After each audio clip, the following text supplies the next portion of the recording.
présente très rapidement. Je m'appelle Abel Rabérin, je suis conseiller en gestion de patrimoine international et mon objectif, c'est d'expliquer aux autres gestionnaires de fortune et à tous les métiers autour de la gestion de fortune l'intérêt de Bitcoin et comment il peut être intégré dans la gestion de patrimoine. Donc, est-ce que tu peux te présenter, qui tu es et qu'est-ce que tu fais? Louis-Alexandre de Froissart, j'ai créé Montaigne Conseil et Patrimoine en 2003. Nous sommes donc conseillers en gestion de patrimoine, plutôt basés en France, et quelques clients en Suisse, au Luxembourg. 10 salariés aujourd'hui, entre 400 et 500 clients. Et une spécificité qui a été dès le départ, mais beaucoup plus sensible depuis 2014, les honoraires sont venus de plus en plus remplacer les commissions dans toute la relation client. Et aujourd'hui, on peut dire que 60 à 65% du chiffre d'affaires se passe sur honoraires, sur des abonnements, et ce qui nous a permis d'accéder à une nouvelle classe d'actifs. Et une nouvelle classe d'actifs qui est arrivée dernièrement depuis 3-4 ans, c'est Bitcoin. Et comme Bitcoin ne prévoyait pas de commission, ça ne nous a pas embêté de l'intégrer dans notre offre de services. Ok, d'accord, donc ça fait 3-4 ans que vous proposez Bitcoin dans vos services. Alors si on va au bout du bout, moi je repère Bitcoin en 2014. Okay. Silk Road est pour moi un déclencheur en disant si les bandits se servent de cette unité d'échange, c'est que manifestement ça peut être sérieux. Bon, heureusement, je me rends compte en commençant mes premières recherches qu'il n'y a pas que les bandits qui utilisent Bitcoin. En 2015, on crée un cycle de conférences sur la FinTech, la révolution financière, la révolution technologique dans la finance.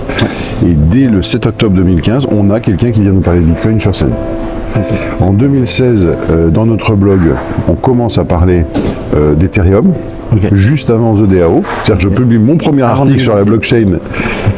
Je publie mon premier article sur la blockchain juste une semaine avant le hack de The DAO, ce qui m'oblige la semaine suivante à refaire un addendum sur l'article en question. Et tout commence comme ça, mais je suis repéré, je commence à en parler donc dans la presse, un petit peu. Et à mes clients, je leur dis en 2016, je pense que dans la location classique de l'or qui est de 5%, on pourrait intégrer Bitcoin pour 1 ou 2%. Ça, c'est des préconisations que l'on donne fin 2016. Okay. On suit 2017. 2017, je vois l'emballement du marché et on écrit à nos clients en octobre 2017, attention, on trouve que le marché s'emballe. Si vous êtes rentré assez tôt, peut-être des prises de profit, mais surtout, c'est pas le moment d'y aller parce que on s'attend à ce que derrière, il y ait une grosse correction. On a eu tort un peu trop tôt, c'était 7 000 $, c'est monté jusqu'à 17 000. Par contre, la correction arrive en janvier 2018. Okay. Et là, commence une nouvelle phase, que je vois un marché baissier. Ça commence à m'intéresser. Ce marché baissier a atteint de tel niveau que je vois des opportunités qui se créent, mais j'ai pas encore compris Bitcoin. Okay. Je comprends Bitcoin en 2019 avec un chiffre. Un chiffre, c'est 21. Okay. Et ceux qui sont sur Bitcoin et qui n'ont pas compris ce chiffre-là, 21 millions, je pense qu'ils sont passés à côté de quelque chose d'important, à côté d'un des 3 éléments de Bitcoin. Et donc là, en 2019, moi je commence à investir mes premières fractions. Okay. Et je cherche un service, en tant que CGP, je cherche un service, un partenaire pour proposer ça à mes clients. Ouais. Ça met du temps, ça se met pas bien en place, et ainsi de suite. Et en 2020, le confinement arrive, je commence à faire pas mal de webinaires. On fait intervenir beaucoup d'acteurs dans nos webinaires, dont Yves Chouefati, dont Jacques Favier, dont... pas encore Asher. Ah, pas Asher. Et là, on se dit, il faut absolument qu'on fasse une offre. Mais j'ai pas les personnes et j'ai pas la compétence. Donc en 2021, j'embauche des gens qui ont la compétence. Okay. On développe un service d'accompagnement. Je prends la décision de devenir expert DeFi. Donc je fais auprès d'Alira une formation d'expert en finance décentralisée. Et toute l'année 2022 et 2023, ça va être la mise en œuvre, le mûrissement, la maturité de notre offre. Et je peux dire qu'en 2024, on est satisfait et content de ce que l'on propose, une offre dont on pourra parler tout à l'heure, mais vraiment une offre de conseil et d'accompagnement. D'accord. Parce que du coup, pour ceux qui ne le savent pas, il y a plusieurs façons d'investir dans Bitcoin. Oui. Et là, on est à Surfing Bitcoin et on a vu justement des acteurs créer, par exemple, des ETF. Vous, chez Montaigne, vous avez une philosophie qui est différente, la self-custody. Et pourquoi ce choix ? En fait, pourquoi je n'ai pas acheté mes premières fractions de Bitcoin en 2015, 2016, 2017 ? Bon, d'abord parce que j'avais des contraintes financières fortes, mais aussi parce que je ne savais pas comment acheter. Et ça, c'était un vrai sujet, parce que j'ai peut-être pas fait l'effort nécessaire, mais en tout cas, je ne savais pas comment acheter. Et assez rapidement, on m'a proposé en 2018 de commencer à investir dans des fonds. Il y avait une société française qui s'appelait Napoléon X, tout ça, qui m'avait proposé d'investir. Et dans ma faible compréhension de Bitcoin, je comprenais que je passais à côté de quelque chose. Ok. Et donc je ne l'ai pas fait. Et donc quand j'ai pu commencer à le faire, je l'ai fait en 2019, de manière pas encore assez pure, c'était avec Revolut qui permettait d'acheter des fractions. Mais c'était pas exactement encore Bitcoin. Et très vite, j'ai acheté une clé Ledger et j'ai compris une des deuxièmes qualités de Bitcoin. Bitcoin, c'est le patrimoine incensurable que vous pouvez acheter vous-même, gérer vous-même, sans aucun tiers de confiance. Donc notre pari, c'est de dire, en assurance vie, vous avez besoin de l'assureur. L'immobilier, vous avez besoin du notaire. Le compte bancaire, vous avez besoin du banquier, et ainsi de suite. Là, c'est l'un des rares, voire le seul actif, où vous êtes propriétaire vous-même de votre propre patrimoine. Vous pouvez l'administrer comme vous voulez, avec une grande liberté de le faire. Et qu'est-ce qui dit grande liberté, dit grande responsabilité.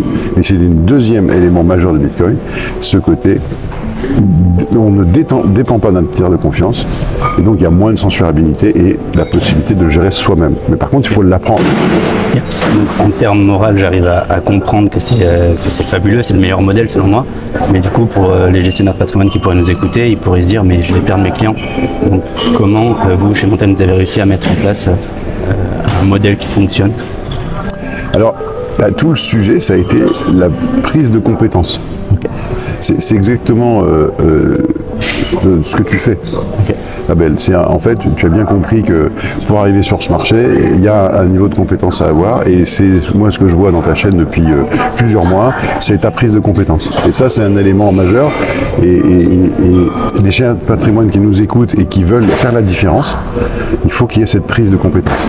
Il faut apprendre, il faut chercher. On dit qu'on comprend Bitcoin une fois qu'on a dépassé 100 heures d'apprentissage. Et en fait, c'est passionnant. C'est Alice au pays des merveilles. Vous tombez dans le trou du lapin et vous découvrez des choses. Et plus vous avancez, plus vous trouvez des choses extraordinaires. Okay. Ça n'a rien de divin, miraculeux, religieux, ainsi de suite. Non, c'est quelque chose qui est le fruit de 40 ans de travail de toute une communauté qui a donné lieu à quelque chose d'assez exceptionnel, assez surprenant. On peut l'aborder d'un côté financier, nous les conseillers en gestion de patrimoine, du côté économique, du côté politique, du côté géopolitique. Donc il y a plein de manières de l'aborder, mais ça donne accès à un actif patrimonial très complémentaire de tout ce que l'on a, à partir du moment où on sait de quoi on parle. Et c'est la seule contrainte importante. Parfois je trouve que mes confrères ne vont pas assez loin dans la technique des produits. Bitcoin, vous ne pouvez pas faire l'économie, tu ne peux pas faire l'économie pour Bitcoin d'un apprentissage, et tu vas devenir l'éducateur de tes clients. Et quand tu deviens l'éducateur de tes clients, qui n'ont pas besoin d'en savoir autant que toi, il se crée un rapport de confiance exceptionnel, et les clients aiment être formés, enseignés, ainsi de suite, découvrir ça. Et c'est la meilleure manière de les emmener avec toi dans la découverte et l'investissement. Donc, tu ne vas pas les perdre. Au contraire, tu vas renforcer tes liens dans un actif qui est risqué. Et tu vas voir que tes clients qui, quand la bourse faisait moins 5, ils t'appelaient au téléphone. Là, Bitcoin peut faire moins 15 ou plus 20. Ils ont compris de quoi il s'agissait. Et ce n'est pas des gens qui vont t'appeler pour te dire « Attends, Bitcoin fait moins 15, qu'est-ce qui se passe ?» Il fait moins 15, si les fondamentaux n'ont pas changé, peut-être que c'est le moment de rajouter un petit peu. Okay. C'est génial ce point-là, parce que on se rappelle tous des gens qui nous ont aidés à comprendre Bitcoin au tout début de notre parcours. Pour toi, quels ont été les acteurs ou les modèles ou les livres même que tu as pu lire et qui t'ont amené à comprendre Bitcoin? Alors, il y a une grosse étape de flou sur laquelle je ne saurais pas forcément toujours retrouver les relais, mais moi je suis un garçon curieux, vraiment curieux de tout. Donc j'ai vraiment cherché à lire déjà, je crois dès 2013-2014, j'ai cherché à lire là-dessus, des choses là-dessus. Mais c'était un rendez-vous raté, c'était pas le moment, j'étais pas mature si tu veux pour aller sur Bitcoin. C'est des rendez-vous ratés, mais je les regrette pas. Okay. Pourquoi je ne regrette pas? Parce qu'il n'est jamais trop tard pour venir sur Bitcoin. C'est une erreur majeure de tous les gens. C'est de dire non, mais c'est trop tard. Et ça, finalement, moi qui ai loupé Bitcoin en 2013, en 2014, en 2015, en 2016, je pourrais dire non, mais c'est trop tard, c'est trop cher. Mais non, je ne me le suis pas dit. Et en 2019, j'ai acheté mes fractions, j'en ai racheté un peu après, ainsi de suite. Et donc, il n'est pas trop tard. Donc, j'ai toute cette période où je tourne autour de la chose sans vraiment la comprendre, tout en voyant l'intérêt. Okay. Et je pense qu'en 2019, il y a quelqu'un que je veux citer parce que c'est Owen Simonin, donc dit Asher, dont je commence à regarder quelques vidéos et qui me fait comprendre qu'il y a quelque chose il y a quelque chose. Voilà. Et puis en 2015, j'avais fait intervenir Gonzague Granval qui a cofondé Paymium. Okay. Et Gonzague a été mon professeur particulier sur Bitcoin. Okay. Quand j'ai commencé à comprendre, voilà. Et après je l'appelais pour certaines notions. Et c'est marrant parce qu'il a écrit avec Yorick de Montbine un petit fascicule qui est disponible sur internet qui s'appelle Bitcoin entre totem et tabou. Okay. Donc Institut Sapiens, vous voyez, Yorick de Montbine, Gonzague Granval, voilà. Et ce petit fascicule très intéressant, écrit début 2018 de mémoire, reprend beaucoup de choses. Et ça, c'est un truc que j'ai lu. Okay.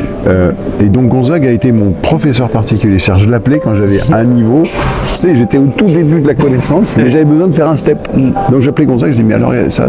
Donc pour lui, ça devait être des questions, mais de débutant, tu vois. Comme tout le monde. Et ben, il a pris le temps de m'expliquer. Okay. Il a pris le temps d'expliquer sans me noyer. Ouais. Sans me prendre pour, tu vois, un débutant de rien du tout. Il a pris le temps de m'expliquer. Voilà. Je me rappelle, j'ai eu plusieurs discussions au téléphone avec lui. Je me rappelle, j'ai passé 1h30 au volant avec pas bien mais avec les écouteurs ou les haut-parleurs et avec lui, et il a pris le temps d'expliquer des trucs, tu vois, sans brûler les étapes. Puis après il y a Owen qui me fait comprendre qu'il y a Bitcoin puis il y a autre chose. Okay. Et voilà, et à partir de 2020, c'est là je commence à discuter tout ça. Il ne faut pas oublier que dans l'événement que j'avais fait en 2015 et 2019, j'ai eu d'abord Gonzague Granval. En 2016, j'ai eu Adli, Takal Bataille, qui est intervenu. En 2017, on a dû avoir... oui, c'est ça, j'avais la Caisse des dépôts qui avait commencé les ateliers blockchain, et donc on en a parlé avec la Caisse des dépôts. Puis en 2018, première intervention de Jacques Favier à mes événements. Et en 2019, il y a de nouveau Adli, il y a Jacques et il y a Gilles Cadignan, par exemple. Okay. Donc on avait, et on a même fait une masterclass qui était dans l'événement, qui était payante, dans laquelle il y avait l'AMF, il y avait les avocats et il y avait un broker. Ok, voilà. C'est parfait, ça me permet d'aller sur les questions de régulation. Oui. Toi, tu as pu voir l'évolution sur ces dernières années. Où est-ce qu'on en est concrètement? Et pour les conseillers en gestion de patrimoine, comment ils se positionnent quand ils veulent, s'ils veulent commencer à conseiller sur Bitcoin? Il y a un vrai sujet. Aux États-Unis, nos confrères américains aux États-Unis ont l'obligation de proposer Bitcoin et quelques cryptos dans les allocations. S'ils ne le font pas, c'est quasiment une faute professionnelle. Okay. Et l'arrivée des ETF, c'est quand même dans un profil équilibré. Tous les fonds de pension ont 2% de Bitcoin dans les profils équilibrés des fonds de pension. Et ça, c'est fait. C'est-à-dire que ça a été acheté et on sait très bien quel montant il y avait dans les fonds de pension et on sait très bien que c'est la première vague d'achat des ETF. C'est les fonds de pension américains. Profil équilibré 2%, c'est pas moi qui le dis, c'est marqué vous trouvez ça dans tous les prospectus de Merrill Lynch, de choses comme ça. Eh bien, en Europe, c'est un peu différent. En Europe, on va dire que la réglementation financière est beaucoup faite avec un énorme lobby des banques. Okay. Donc les banques, pour elles, Bitcoin et les cryptoactifs est quelque chose qu'elles n'ont pas forcément vu arriver, qu'elles n'ont pas voulu forcément adopter au départ. Et donc on va dire qu'il y a une réglementation qui n'est pas forcément faite pour qu'on puisse adopter ce genre d'outils et on puisse promouvoir ce genre d'outils. Donc aujourd'hui, en France, on peut encore, en tant que CIF, proposer des cryptoactifs. On pourra le faire encore jusqu'en 2026, mais la transposition de la France des lois européennes oblige à ce qu'on ait un statut d'UPSAM. Et puis le futur statut qui est le statut CASP qui a été mis en place par Mika. Alors, limité au conseil, mais quand même. Voilà. Donc là, il y a un vrai sujet parce qu'il y a des contraintes économiques. Et nos associations de CIF ont eu deux types de comportements. Certains qui ne veulent absolument pas que l'on parle de Bitcoin, puisqu'il y a eu dans leur revue trimestrielle de cette année un article anti-Bitcoin. Okay. Clairement, moi j'ai essayé de leur dire qu'ils passaient peut-être à côté de quelque chose. Et il y a une autre association, je parle de deux plus grandes, une autre association qui nous explique qu'elle n'a pas été invitée dans les débats, donc elle n'a pas pu s'exprimer sur le sujet. Bon, je ne commenterai pas les choses. Mais en tout cas, ce que je peux vous dire, c'est que si vous ne saisissez pas du sujet aujourd'hui en faisant du conseil CIF, si vous ne le faites pas aujourd'hui, demain, on va exiger de vous un statut qui est très lourd à obtenir. Nous, on est en train de faire les procédures pour l'obtenir, okay. Mais c'est un process qui est un peu lourd. Donc, je pense qu'on va aller vers un statut d'agent lié ou vers un statut mandaté ou autre, ou un statut de courtage de produits. Okay. Mais je ne pense pas qu'aujourd'hui cela s'ouvre à des gens qui ont pour faire du conseil en direct, c'est-à-dire pour acheter des cryptos en direct. On pourrait imaginer que les banques arrivent à prendre un peu le monopole Alors en France, du conseil de crypto. En France, c'est ce que l'on peut sentir. C'est ce qui arrive, ouais. Ouais. Et donc après, les CGP seraient mandataires des banques pour proposer des produits ETF. Pas que des banques. Alors bien sûr, il y a cette capacité-là aujourd'hui d'aller proposer des fonds que l'on voit arriver. Hein. Mais je pense aussi qu'on peut avoir des structures comme par exemple Meria ou d'autres qui vont proposer des produits au CGP et qui géreront cette partie régulation pour le CGP. Mais je ne pense pas que ça ne va pas amener à avoir de la détention self-custody en conseil. Je ne pense pas, mais je peux me tromper. Par contre, nous, ce qu'on a décidé de faire, c'est d'ouvrir notre service à nos confrères. C'est-à-dire que si jamais un confrère a des clients parmi ses clientèles, des clients qui sont intéressés par Bitcoin, par Ethereum, des choses comme ça, on peut très bien s'occuper et l'aider à se former pour s'occuper de ces clients-là. C'est nous qui assurons le service, puisqu'on aura en plus le statut PSAN dans un premier temps et CASP dans un deuxième temps, et on rétrocède une partie du chiffre d'affaires qui est généré. On ouvrira ce service à nos confrères, comme on l'a déjà fait avec un ou deux d'entre eux. Ok, donc c'est là où on en est pour l'instant. C'est là où on en est, ça manque encore de clarté. Voilà, tout n'est pas arbitré, mais pour l'instant, je ne suis pas super... optimiste. Je ne suis pas très optimiste sur une réglementation libérale, en France notamment, qui surtranspose les décisions européennes. Ok. Bon, passons ce sujet. Moi, j'aime bien aussi poser des questions sur l'entrepreneuriat, de manière générale. Oui. Si tu avais des conseils pour des jeunes entrepreneurs qui se lancent aujourd'hui, qu'est-ce que ce serait tes meilleurs conseils? Dans l'entrepreneuriat en général ou... Ouais, en général. Ok. Alors, on vient de passer une grande période d'argent facile dans laquelle beaucoup d'entrepreneurs avaient un vrai métier qui était lever des fonds. Et je vous invite à voir la vidéo Carotte 4.0 sur YouTube, qui est vraiment l'archétype de la critique avec beaucoup d'humour de ce mode de créateurs d'entreprise qui sont là non plus pour vendre un produit, mais pour lever, alors que le produit passe au deuxième plan. Et je pense que ça a été quelque chose qui a dévoyé beaucoup l'entrepreneuriat basé sur une solution. Et à chaque fois, boum, c'est le crédit impôt recherche qui tombe. On nous a proposé un incubateur. On a dit ouais, on s'en fout, on a juste besoin d'argent. Moi je dois te dire que quand ils m'ont expliqué la première fois, franchement j'ai rien compris. Donc quand on veut se lancer, la première chose c'est qu'on identifie un marché. Et je pense que les gens qui n'ont pas commencé par l'identification du marché ont beaucoup de chances de se tromper. J'identifie un marché.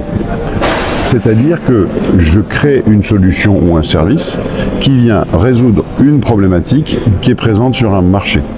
Et ce marché, je l'identifie. Je peux utiliser différents moyens, des juniors entreprises, des choses comme ça, pour bien identifier que j'ai un marché. Parce que c'est le marché qui est le juge de paix. Le marché, c'est lui qui va vous amener votre premier chiffre d'affaires. Et votre premier chiffre d'affaires, c'est ce qui va vous permettre votre crédibilité. Parce que si vous avez besoin de lever des fonds, eh bien, et que vous avez montré qu'il y a de la traction sur le chiffre d'affaires, ça sera plus facile. Et si vous le faites à l'ancienne, c'est-à-dire, je mets le love money, je commence à faire ma preuve de concept, je commence à avoir des revenus, et ma boîte, je peux peut-être la développer un peu moins rapidement, mais quand même je la développe et j'arrive à en vivre un peu, puis je pousse les choses, bah à ce moment-là, vous aurez beaucoup plus de chances de survivre que si vous avez tout basé sur les levées de fonds qu'on va faire. Un BP dont un business plan ou un plan d'affaires dont un tiers des slides sont consacrés à les levées de fonds et un tiers à présenter le projet, puis enfin l'équipe, et qu'il n'y a plus qu'un quart ou un tiers qui parle du marché, c'est des gens qui se sont trompés.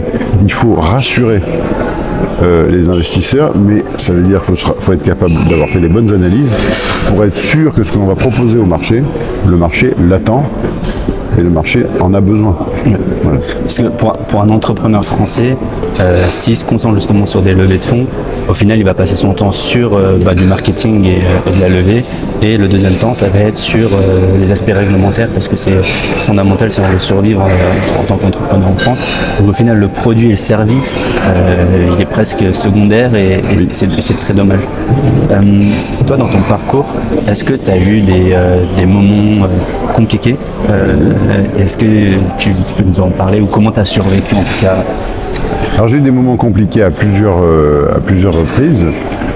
D'abord j'ai commencé dans la vie avec un tout petit diplôme, un bac+2 de commerce, mais j'ai commencé à travailler assez tôt. Je me suis lancé dans la vie active à 21 ans. Et déjà j'avais déjà fait des petits boulots ainsi de suite, parce que j'avais vraiment besoin d'indépendance financière. Et j'ai commencé des métiers à zéro en tant que commercial chez Xerox, chez Rank Xerox à l'époque, en 1994. Donc là, tu as un territoire. Non, 1992. Tu as un territoire, et ce territoire-là, c'est des entreprises, tu prends ta petite voiture et puis tu vas aller dire, vous voulez un copieur? Non, vous voulez pas de copieur? Bon, très bien. Et en plus, quand tu arrives sur ce truc-là, tu sais que Xerox c'est 50% plus cher que les autres, quoi. Okay. Et donc, ça c'était très formateur. En 94, je rentre chez Norwich Union dans la branche plus dite populaire, c'est-à-dire tu fais des placements financiers. Pareil, je repars de zéro, sans portefeuille client, sans rien. Là, il y a le Minitel. Tu fais 20 appels téléphoniques dans la journée pour essayer d'avoir un rendez-vous ou deux. Tu essaies de créer un carnet d'adresses. Et donc ça a été deux moments assez forts, j'étais encore assez jeune, où tu pars de zéro, quoi. Okay. Et je peux te dire qu'à ce moment-là, tant chez Xerox pendant la première année que chez Norwich pendant la première année, j'ai bouffé de la vache enragée, quoi. J'ai bouffé de la vache enragée. Enfin, ce qu'on dit la vache enragée, c'est l'expression, c'est de dire, tu veux, quand tu vas faire les courses le soir pour te nourrir la semaine, tu regardes les prix de tout. Je suis retourné habiter chez mes parents alors que j'étais salarié, tu vois. Ça a été des moments qui m'ont formé, qui m'ont. Et puis surtout, tu arrives chez tes parents, tu retournes chez tes parents. Moi, ils étaient pas très cool, quoi. Enfin, c'est très exigeant, quoi. Donc, si tu veux, ils te font ressentir que, en fait, t'es pas un pauvre type, mais enfin, t'es en train de rater ta vie, quoi. Et en même temps, ça te forge. Ce qui fait que quand j'ai lancé mon entreprise en 2003, alors en 2002 j'ai passé un diplôme de gestion de patrimoine à Clermont-Ferrand, que j'ai repassé en 2014, mais en 2002, je réussis, alors je découvre les études, ça me passionne, tout ça, donc je découvre que je suis peut-être bon dans les études. Dans la gestion de patrimoine. Et voilà, dans la gestion de patrimoine. Et beaucoup de mes confrères qui étaient à l'époque, qui partaient de cette entreprise-là pour s'installer, attendaient de se faire licencier parce que t'avais pas tu pouvais pas avoir les ruptures conventionnelles. Et si tu démissionnais, tu n'avais pas le chômage. Okay. Tu prenais un risque énorme. Et moi, en 2003, je trouve que, si tu veux, ne plus bosser et me faire et attendre de me faire licencier par mon employeur, c'était pas smart. Ça me ressemblait pas, tu vois. Ouais. Et donc à l'époque, j'avais déjà pas mal d'enfants, j'avais déjà 4 enfants à charge, et je prends la décision de démissionner. Et là, tu pars de zéro, quoi. Tu pars avec ta petite épargne de précaution. À l'époque, j'avais 36 000 euros d'épargne de précaution, et je lance ma boîte. Montagne Patrimoine, Montagne Conseil, je lance ma boîte en 2003. Et je peux te dire, effectivement, dans les 12-18 premiers mois, j'ai eu des moments, mais hyper durs, quoi. Tu vois pas le bout. Et tu te dis, mais qu'est-ce que j'ai fait? Enfin, j'ai laissé un super job, j'étais super bien payé en tant qu'inspecteur d'assurance. Et voilà, tu bouffes. Donc, et puis finalement, on s'en sort. Et puis, il y a eu les conséquences de la crise de 2008. Ok. Qui ont été durs, parce qu'il ne faut pas oublier que les marchés actions ont fait des moins 40, moins 50, les gens oublient. Ok. C'est vrai qu'on n'en parle pas. Non, et je peux te dire, quand tu prends ça dans la tronche, moi j'ai vu le CAC 40 un jour faire plus 10,12. Le CAC 40, ouais, c'est énorme. Bon, mais on avait vu avant faire moins 9, un truc comme ça. Enfin, non, mais les gens ne se rendent pas forcément compte du séisme que ça a été de 2008, quand on pensait que le secteur financier se cassait la gueule, quoi, quand tu l'as vécu de dedans. Et donc les conséquences en 2009, c'est mon plus gros client à l'époque, qui représentait presque un quart du chiffre d'affaires, se barre, dans des conditions pas sympas, enfin pas propres, tout ça. Et là, psychologiquement, c'est dur. C'est dur parce que tu en prends plein la gueule pour pas un rond. Tu as essayé de faire ton job. On n'a pas été si mauvais que ça, tu vois. Au plus bas du plus bas, quand le marché fait moins 50, nos portefeuilles font moins 17. Ok. Quand ça remonte, on arrive à faire des années, tu vois, le client, je crois qu'il part, et globalement, il a fait moins 4 cette année-là, quoi. Donc, on n'a pas été non plus mauvais. Ouais. Mais ça se passe mal, et t'es pas forcément préparé, et tu t'en prends plein la tronche pour pas un rond, et psychologiquement c'est très dur. Okay. Et là, je me suis rendu compte qu'il fallait que je fasse quelque chose. Il fallait que je travaille sur moi. Okay. Et en 2009, c'était le début, moi, d'une nouvelle renaissance, à titre personnel. Ouais. C'est-à-dire que j'ai commencé à rencontrer des thérapeutes, pour en choisir un qui était pas mal, plus 1 ou 2 retraites spirituelles, et qui fait que entre 2009 et 2012, j'ai maturé. Okay. Et moi, ma renaissance, c'est à partir de 2014. On avait vendu en 2011 une partie du cabinet parce que j'avais peur, j'étais inquiet, choses comme ça. En 2014, on a racheté cette partie-là, je suis redevenu indépendant avec l'aide de mes salariés. Et on a redémarré une nouvelle aventure. Okay. Et si tu veux, de 2014 à 2024, ces 10 années-là, c'est l'année de la transformation, c'est l'année d'arrivée de l'innovation dans tout ce qu'on a fait. C'est l'équipe qui passe de 3 personnes, on avait végété à 3 personnes pendant longtemps. Et tu vois, on est passé de 3 à 10 on est passé de 450 000 euros de chiffre d'affaires à plus d'1 million de chiffre d'affaires. Alors, c'est rien d'extraordinaire si tu veux. Mais tu vois, c'est une croissance régulière, solide, avec des collaborateurs, tous ceux qui étaient là, les 3 qui étaient là en 2014, j'en ai encore 2 qui sont là aujourd'hui, et tous ceux qui sont arrivés depuis sont restés. Et tu vois, on a construit ça. Donc, je me suis servi de tous ces moments très durs pour construire et pour goûter quand tu as des petites réussites. Mais surtout, j'ai gardé le fait de jamais être satisfait de ce que je faisais. De voir très souvent, surtout ce que je garde, c'est de jamais être satisfait de ce que je fais et de voir très souvent ce que je peux améliorer dans ce que je fais. Ok. Donc il faut trouver l'équilibre entre pas être forcément satisfait, mais ça veut pas dire être triste tout le temps. C'est juste une mentalité de toujours s'améliorer. Oui. Okay. Et en fait, tu vois, hier j'ai donné une conférence. On m'a demandé est-ce que tu es content de ta conférence. C'est la question qu'il ne faut pas me poser. Okay. Parce que moi, je ne suis jamais content de ce que je vois.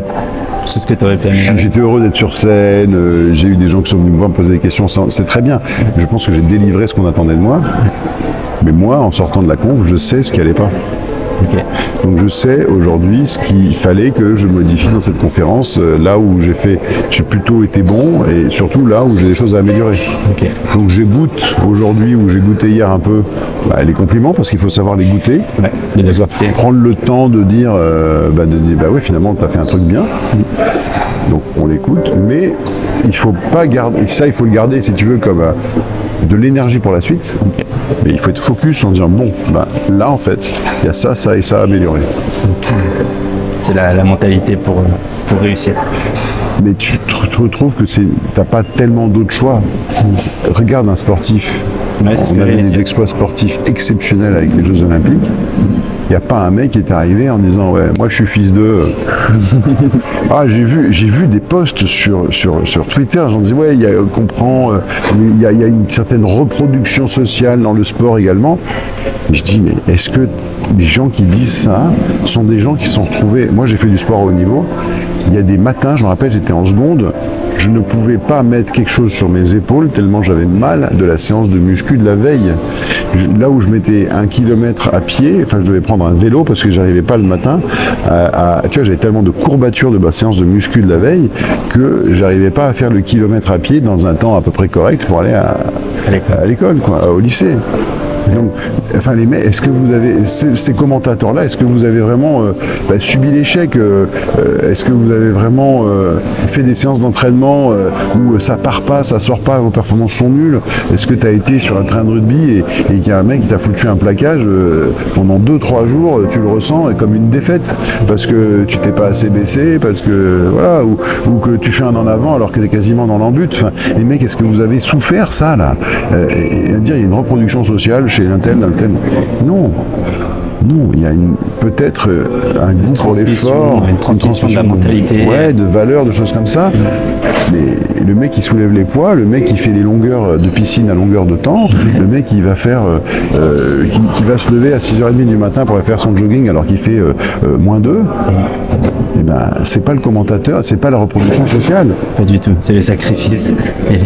Et ben l'entrepreneur c'est pareil, c'est un compétiteur. L'entrepreneur, il doit voir ce qui va, capitaliser sur ce qui va, sur ce qu'il a fait de bien. Surtout s'il est au début, il faut vraiment être capable de repérer les petites choses qui vont bien. Et après, être toujours cette insatisfaction de comment je peux m'améliorer. Parfait, merci beaucoup. J'en prie, Abel. Cool, merci.